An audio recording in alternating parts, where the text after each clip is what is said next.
ഇങ്ങനൊരു പാട് നിങ്ങൾ പലരുടെയും മൂക്കിൽ ചിലപ്പോൾ കണ്ടിട്ടുണ്ടാവും. ഇത് കൂടുതലായിട്ടും അലർജി ഉള്ള ആളുകളുടെ മൂക്കിൽ കാണുന്ന ഒരു പാടാണ്. ഇതിനെയാണ് നമ്മൾ അലർജിക് സെല്യൂട്ട് എന്ന് പറയുന്നത്. കൂടുതലായിട്ടും കുട്ടികളിൽ മൂക്കൊലിപ്പൊക്കെ വരുമ്പോൾ അവർ ഇങ്ങനെ ഇത് മൂക്ക് റബ്ബ് ചെയ്യാനുള്ളൊരു സാധ്യതയുണ്ട്.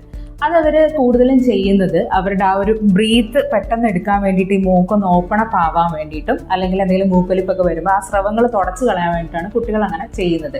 സ്ഥിരമായിട്ട് ഇങ്ങനെ തുടയ്ക്കുന്നത് കൊണ്ട് പലപ്പോഴും ഈ ഒരു ക്രീസ് അല്ലെങ്കിൽ മൂക്കിൻ്റെ മുകളിലുള്ള ഒരു ഹൊറിസോണ്ടൽ ക്രീസ് ആയിട്ട് നമുക്ക് ഈ പാട് കാണാനായിട്ട് പറ്റും. ഇതവർ അഡൾട്ട് ആയാലും മുതിർന്നു കഴിഞ്ഞാലും പലപ്പോഴും ഇത് മാറാറില്ല. അതവിടെ ഒരു കല പോലെ ഇങ്ങനെ കിടക്കും. സോ നമ്മൾ അവിടെ എന്തെങ്കിലും ടോപ്പിക്കലായിട്ടുള്ള ക്രീമോ ഒന്നും അപ്ലൈ ചെയ്തത് കൊണ്ട് ഇത് പോകില്ല. മാത്രവുമല്ല, ഇത് അൺഹൈജീനിക് ആയിട്ടുള്ളൊരു പ്രാക്ടീസ് ആണ്. കാരണം കുട്ടികൾ അങ്ങനെ തുടച്ച് കഴിഞ്ഞിട്ട് അവർ കൈകൊണ്ട്, അവർക്കറിയില്ലല്ലോ, അവർ കൈകൊണ്ട് പലതും ഹാൻഡിലൊക്കെ ചെയ്യുമ്പോൾ ആ ഒരു സർഫസൊക്കെ ആ ഒരു സ്രവം കൊണ്ട് ഇൻഫെക്റ്റഡ് ആവാനുള്ള സാധ്യതയുണ്ട്. അപ്പോൾ അതുകൊണ്ട് തന്നെ ഈ ഒരു പ്രാക്ടീസ് എന്തായാലും പേരൻസ് കുട്ടികളോട് പറഞ്ഞ് പ്രിവെൻറ്റ് ചെയ്യേണ്ട ഒന്നാണ്.